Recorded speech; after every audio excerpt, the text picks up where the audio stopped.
المضطر إذا دعاه ويكشف السوء ويجعلكم خلفاء الأرض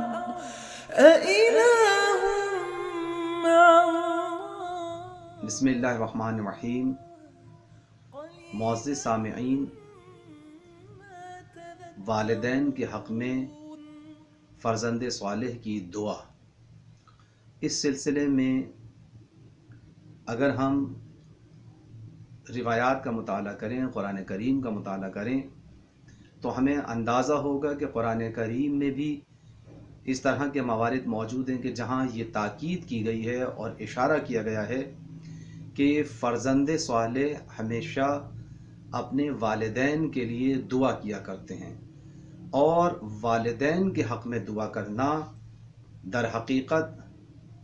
قرآن اور سنت کی روشنی میں، قرآن اور احادیث کی روشنی میں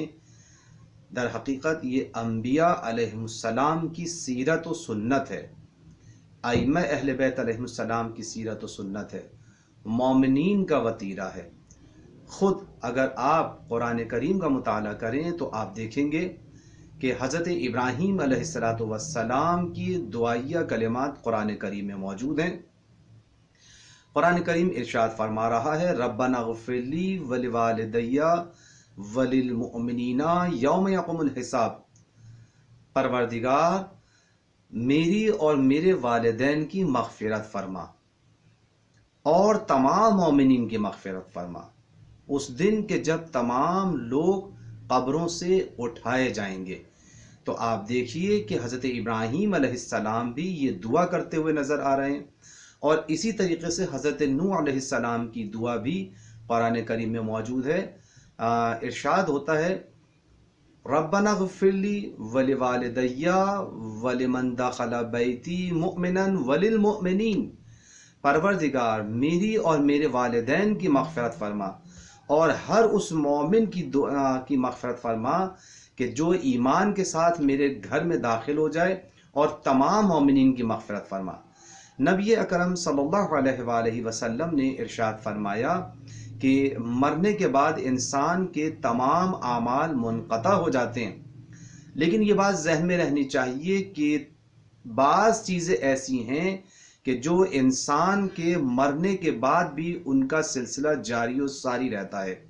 ایک وہ ہے کہ جو صدقہ جاریہ، کسی نے صدقہ جاریہ کوئی کام انجام دیا ہے اور وہ صدقہ جاریہ کے طور پر چلتا رہتا ہے۔ اسی طرح سے وہ علم کہ جس سے لوگ استفادہ کریں، وہ بھی انسان کے مرنے کے بعد کام آتا رہتا ہے۔ اسی طریقے سے فرزند صالح کی دعا کہ دعائے مغفرت کے جو اپنے والدین کے حق میں اولاد دعائے مغفرت کرتی ہے، پروردگار عالم اس صالح فرزند کے وجہ سے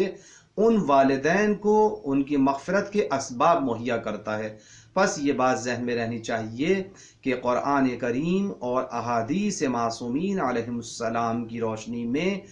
والدین کے حق میں نیک اولاد کی دعا مستجاب ہوتی ہے، لہٰذا کبھی اپنے والدین کو اپنی نیک دعاؤں میں فراموش نہیں۔ سبسکرائب کیجئے ذکر ٹی وی اور اس علم کے سفر میں ہمارے قدم کے ساتھ قدم ملائیے۔